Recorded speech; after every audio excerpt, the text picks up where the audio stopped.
मैं डॉक्टर राजश्री दीपक गहतकर, स्त्री रोग विशेषज्ञ एवं निसंतानता विशेषज्ञ। मैं निसंतानता के विषय पर आपको कुछ बताना चाहूँगी। निसंतानता या इनफर्टिलिटी, जिसे हम कहते हैं कि कोई भी दंपत्ति यदि 1 वर्ष तक साथ में बिना किसी कंट्रासेप्टिव अर्थात बिना किसी गर्भ निरोधक के रहने के बावजूद भी गर्भधारण यदि नहीं कर पाते तो हम उसे इनफर्टिलिटी या निसंतानता कहते हैं।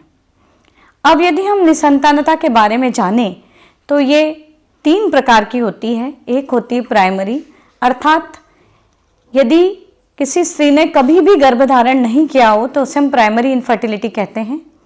दूसरा होता है सेकेंडरी इनफर्टिलिटी, अर्थात यदि एक बार गर्भधारण किया हो, बच्चा हुआ हो और उसके बाद फिर दूसरा बच्चा होने में यदि उसको दिक्कत आ रही है तो उसे हम कहते हैं सेकेंडरी इनफर्टिलिटी। और तीसरा होता है सब फर्टिलिटी, अर्थात कभी कभी हम देखते हैं कि बार बार गर्भपात होता है।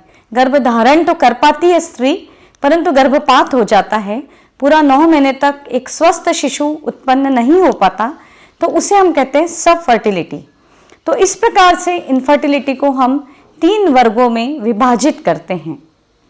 अब हम यदि उसके कारणों को जानना चाहें तो कारणों को हमें वापस 3 भागों में हम विभाजित करते हैं। एक तो होता है मेल इनफर्टिलिटी, अर्थात यदि पुरुष में कुछ खराबी होने की वजह से निसंतानता हो रही है।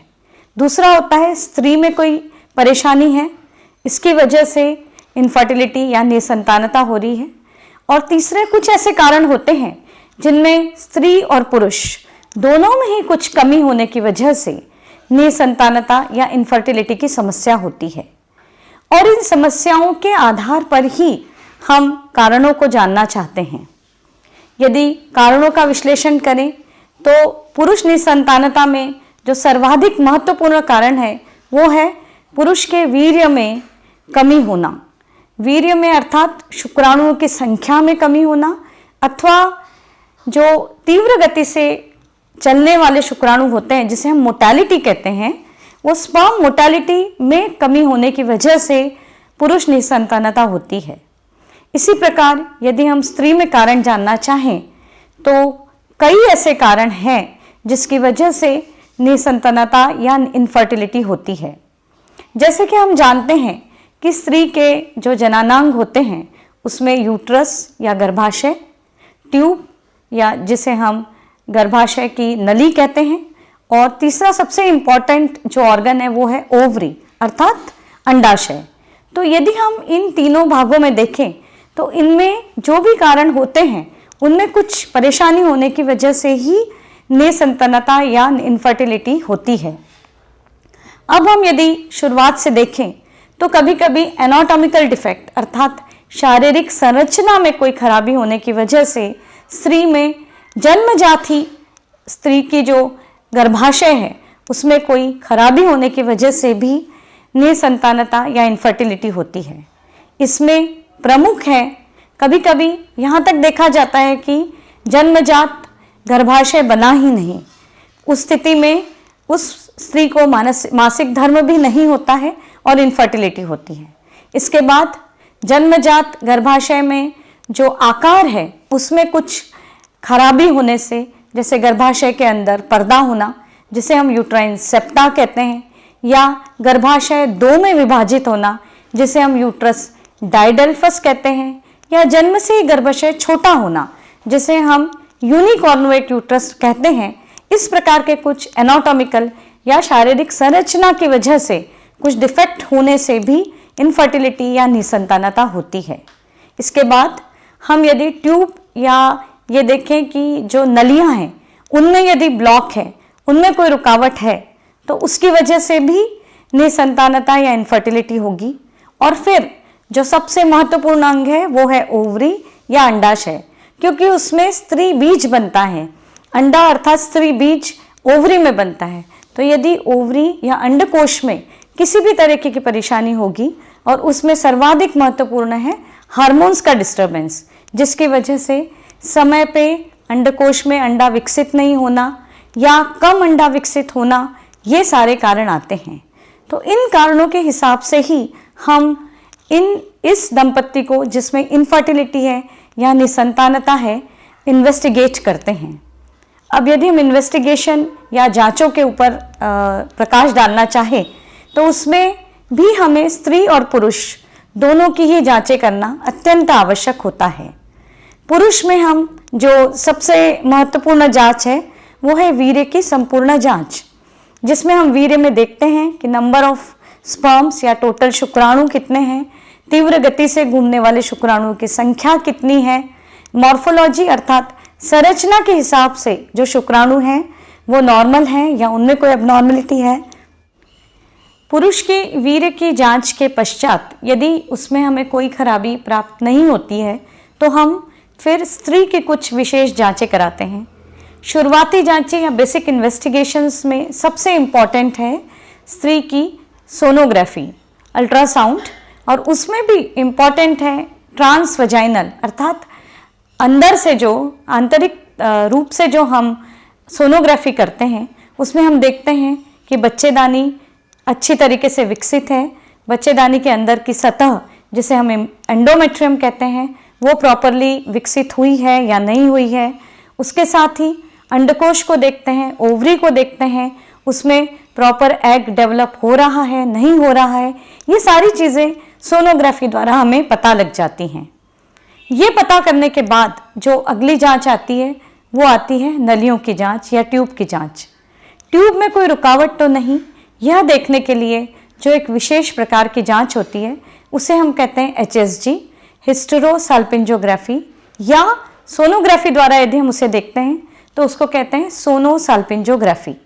इस जांच में हम एक नीचे से एक पतली सी नली गर्भाशय के अंदर डालकर और उसके द्वारा हम डाई पुश करते हैं और एक्सरे लेते हैं, जिससे हमें यह पता लग जाता है कि जो नलियां हैं, नलियां दो होती हैं राइट और लेफ्ट, उनमें किसी में भी कोई रुकावट तो नहीं।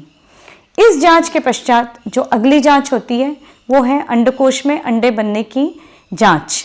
इसको हम फॉलिकुलर स्टडी या ओव्यूलेशन स्टडी कहते हैं।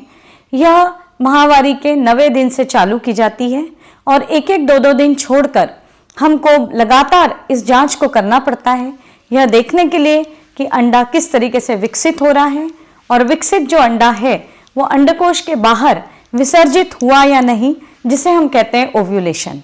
तो इस प्रकार से ये बेसिक जांचें हैं, शुरुआती जांचें हैं, जिनसे हमें आइडिया लगता है कि स्त्री में किस प्रकार की क्या दिक्कत है। इन जांचों के अलावा जो हम इन्वेस्टिगेशंस, पैथोलॉजिकल इन्वेस्टिगेशंस कराते हैं उसमें महत्वपूर्ण है हार्मोन्स के टेस्ट। जो हार्मोन्स के टेस्ट होते हैं उनमें यह विशेषता ध्यान रखने की आवश्यकता है कि माहवारी के दूसरे या तीसरे दिन पर ही हम कुछ बेसिक हार्मोन्स के टेस्ट कराते हैं। उनमें हैं serum FSH, follicular stimulating hormone, serum LH, luteinizing hormone, serum E2, एस्ट्रेडियोल, इसके अलावा थायराइड की जांच, और एक होता है सीरम प्रोलैक्टिन। ये कुछ हार्मोन्स के टेस्ट हैं जिन्हें हमें हर स्त्री में करके देखना होता है कि कहीं हार्मोन्स की कुछ इरेगुलरिटी की वजह से तो ये समस्या उत्पन्न नहीं हो रही है। इन बेसिक जांचों में यदि हमें कोई खराबी पता लगती है तो उसके हिसाब से उसका इलाज चालू होता है। परंतु कभी कभी ऐसा होता है कि ये बेसिक टेस्ट या जो इनिशियल टेस्ट हैं ये सभी नॉर्मल होते हैं और उसके बावजूद भी हमें सफलता नहीं मिलती है। उन केसेस में हमें कुछ एडवांस टेस्ट पे जाना पड़ता है और उन एडवांस टेस्ट में जो सबसे महत्वपूर्ण और आजकल जो जिसके द्वारा हम सब कुछ प्रॉपर वे में पता कर पाते हैं वो जांच है दूरबीन की जांच, जिसमें हम हिस्ट्रोस्कोपी अर्थात बच्चेदानी के अंदर दूरबीन की जांच, लेप्रोस्कोपी अर्थात पेट द्वारा दूरबीन डाल करके बच्चेदानी की बाहरी जांच, ट्यूब की जांच, ओवरी की जांच और उसमें जो भी खराबी है उसकी जांच कर पाते हैं। इस पद्धति का जो मैं बता रही हूँ आपको, दूरबीन पद्धति का सबसे बड़ा फायदा ये है कि जब हम ये जांच करते हैं और उसमें हमें कोई खराबी पता लगती है तो हम उस खराबी को उसी वक्त उस विधि द्वारा सही भी कर सकते हैं। इसलिए इनफर्टिलिटी के क्षेत्र में हिस्ट्रोस्कोपी, लेप्रोस्कोपी अर्थात दूरबीन शल्य चिकित्सा का बहुत बड़ा योगदान है और इसके द्वारा अनेकों ऐसे दंपत्ति हैं जिन्हें इसके द्वारा फायदा मिला है। इन सब कारणों को जानने के बाद अब हम इलाज के बारे में जानना चाहेंगे। तो इलाज में यदि हमने पुरुष निसंतानता के बारे में, जैसे मैंने बोला कि करीब 30 से 35% केसेस में पुरुषों में खराबी होने की वजह से ही निसंतानता होती है।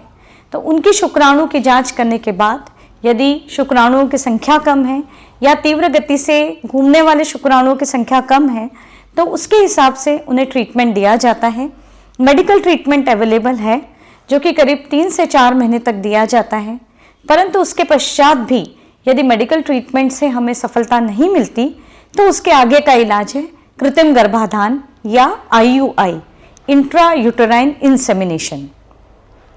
इंट्रा यूटेराइन इंसेमिनेशन एक प्रक्रिया है जिसमें स्त्री के अंडकोश में अंडे की जांच की जाती है और जिस दिन अंडा अंडकोश से विसर्जित होता है या जिस दिन ओव्यूलेशन होता है उस दिन पुरुष का वीर्य लेकर उसे 2-3 स्पेसिफिक सॉल्यूशंस या हम उन्हें मीडिया कहते हैं उसमें वॉश किया जाता है और वॉश करके सेंट्रीफ्यूज किया जाता है। उससे जो सबसे अच्छे शुक्राणु हैं वो बाकी के वीर्य से अलग हो जाते हैं और फिर उन्हें एक पतली सी नली द्वारा स्त्री के बच्चेदानी तक, गर्भाशय तक पहुंचा दिया जाता है। इस प्रक्रिया को कहते हैं IUI या कृत्रिम गर्भाधान। ये उन स्त्रियों में या उन दंपत्तियों में ये सहायक होती है जिनमें पुरुष के वीर्य में यदि शुक्राणुओं की संख्या कम है या मोटालिटी कम है, उनमें ये प्रक्रिया द्वारा सफलता की दर काफ़ी बढ़ जाती है। इसके पश्चात यदि हम स्त्री में कारणों को जानें और उसके इलाज के बारे में जानें तो जैसा मैंने पहले बताया कि कोई एनाटॉमिकल डिफेक्ट है, शारीरिक संरचना में कोई खराबी है जो कि जन्मजात है, तो उसका इलाज दूरबीन शल्य चिकित्सा द्वारा किया जा सकता है। जैसे जन्म से ही यदि गर्भाशय के अंदर पर्दा है, जन्म से गर्भाशय 2 में विभाजित है जिसे यूट्रस डायडल्फस कहते हैं, या गर्भाशय की परत के अंदर कोई गठान है जिसे हम पॉलिप कहते हैं, गर्भाशय के अंदर कोई फाइब्रॉइड है जिसे कि हम ट्यूमर कहते हैं, इन सभी का इलाज दूरबीन शल्य चिकित्सा द्वारा किया जा सकता है।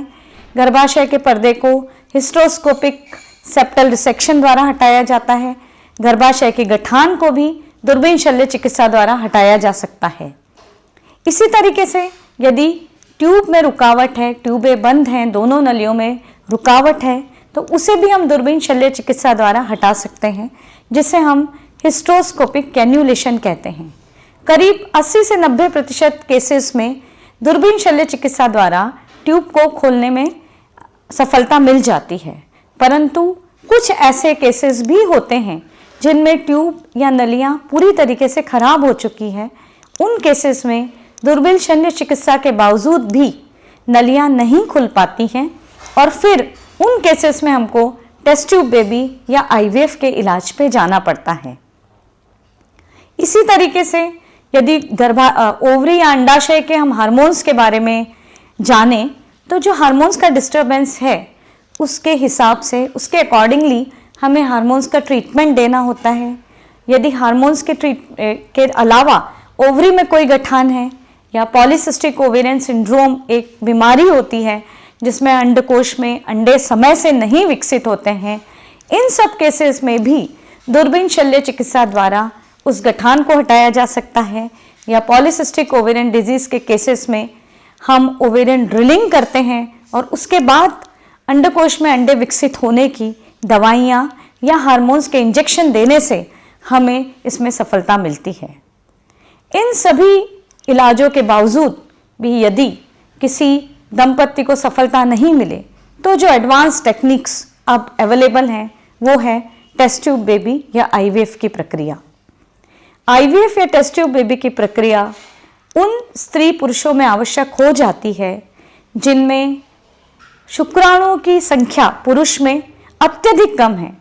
हमने कृत्रिम गर्भाधान भी उसमें ट्राई कर लिया 3 से 4 बार, परंतु फिर भी यदि हमें सफलता नहीं मिली तो हमें IVF या टेस्ट ट्यूब बेबी की पद्धति पर जाना पड़ता है।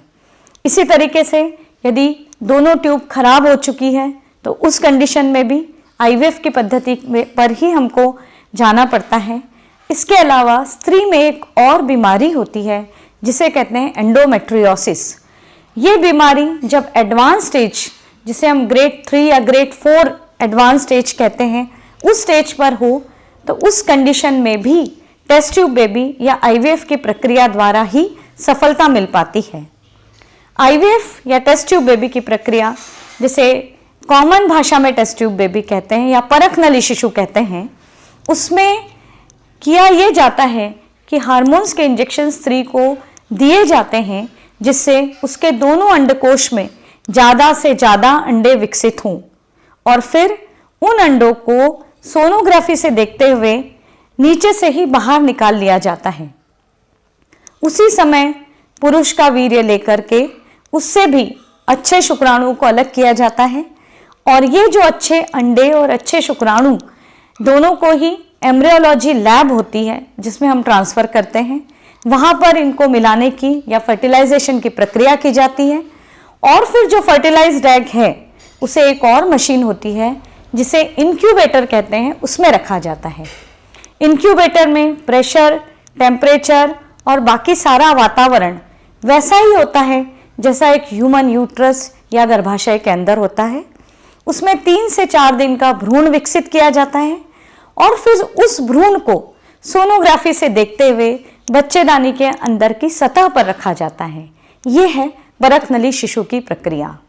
इसमें सफलता का दर करीब 40 से 45% ही है, क्योंकि हम भ्रूण को तैयार करके बच्चेदानी के अंदर की सतह पर तो रखते हैं, परंतु उस भ्रूण का बच्चेदानी के अंदर की सतह पर चिपकना और बढ़ना ये ईश्वर के हाथ में होता है।